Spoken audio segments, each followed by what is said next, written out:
My name is Maximus Quintus, soldier and executioner, trained to a high degree. Speciality: inflicting pain, inflicting misery, inflicting torture on my subjects. They brought him to us, a man. He did not say a word. We tied him to the post, to the concrete post, hands and legs bound. We got our whips with small pieces of bone on the ends of them, sharp pieces of bone. And we whipped him, and we whipped him, and we whipped him. And as we pulled the whip back, it tore his flesh.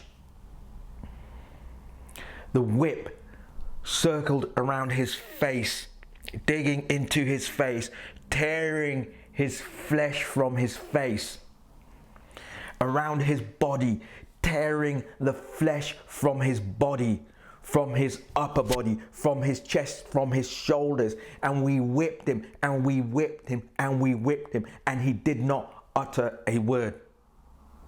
And the flesh tore, the blood poured, and we abused him.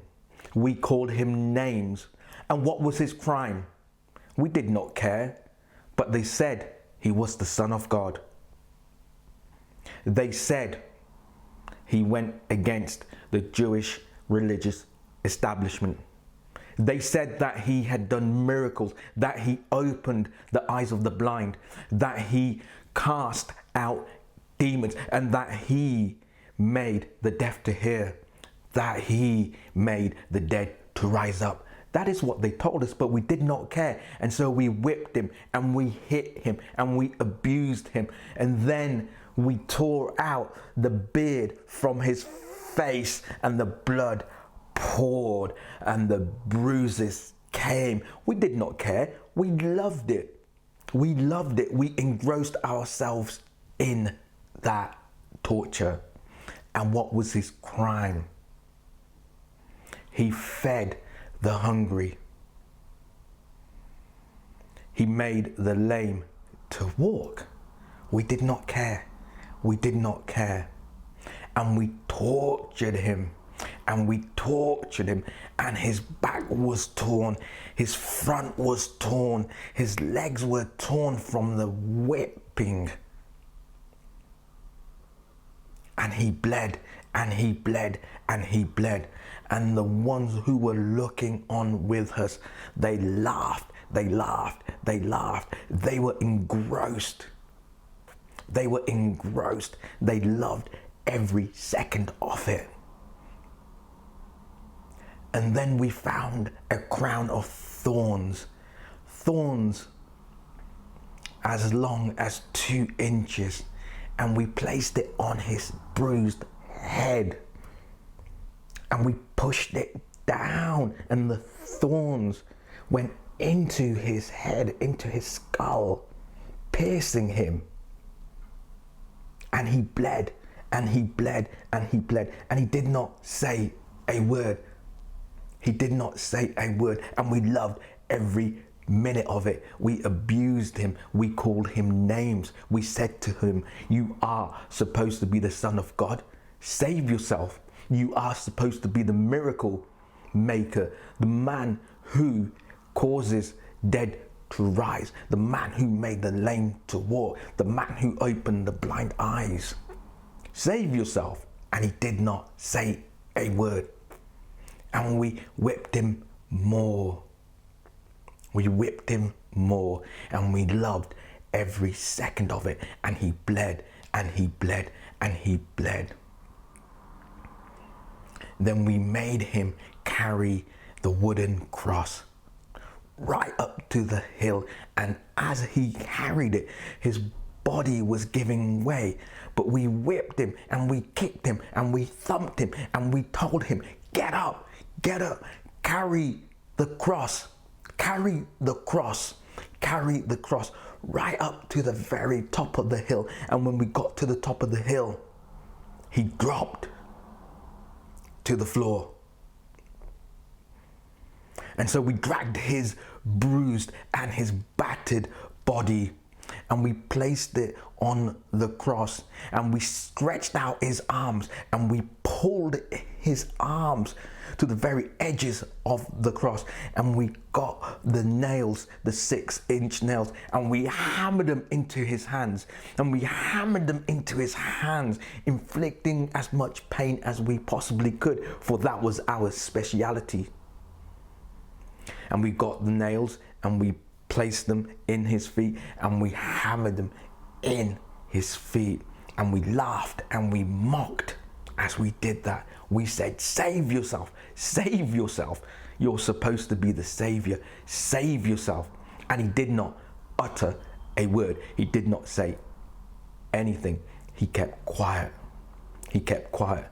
And as we took the cross and we placed it into the ground, his body shook with pain and quivered with pain, and he did not say a word. And then we gave him vinegar to drink on a sponge, and he spat it out. And then we got a spear and we pierced him side, and blood and water came out. Blood and water came out, and he hung on the cross, and he said one thing. He said, Father, forgive them, for they do not know what they do. And he died, and they took his body, and we laughed and we mocked. We inflicted as much pain as we possibly could to that one man who called himself the Messiah. We did not care, for that was our speciality. Then I passed. I slept the sleep of death. And one day, my eyes opened. My eyes opened in sheer amazement, astonishment. I could not believe it. And dread came upon me. Anxiety came upon me. And as I looked up to the clouds, I saw the one who we tortured. I saw the one who we abused. I saw the one who we pierced. And I cried and I cried and I cried, and I beat my chest and I beat my head. I could not believe it. The man who we abused, the one who we tortured, he was coming in the clouds as I looked up, and dread and torment and fear, anxiety filled my heart, and I could have fainted at that very moment. The Son of God, the one who we tortured, is now coming in the clouds, and I fear for my eternal destiny. I don't know what my destiny will be, but I know one thing. I am fearful. I am full of fear. I am full of anxiety. I am full of torment, and I beat myself, and I torture myself. I torture my mind. What is going to happen to me now? What is going to happen to me now? This is the Son of God. He has come in the clouds, in majesty, in honor, in glory. The one who we pierced, the one who we tortured, the one who we nailed on the cross, the one who we whipped, and the skin and the flesh was torn from his body. This is the one who is the Son of God. It is too late for me. Fear has filled my heart, tormenting me, and I beat my chest in fear, for I know my destiny is dreadful. Do not be like me. Believe in the Messiah. Believe in Jesus while you still have a chance. Do not realize that he is the Son of God when it is too late. For you will be in fear, for you will be in dread, and you will be in torment, just like me.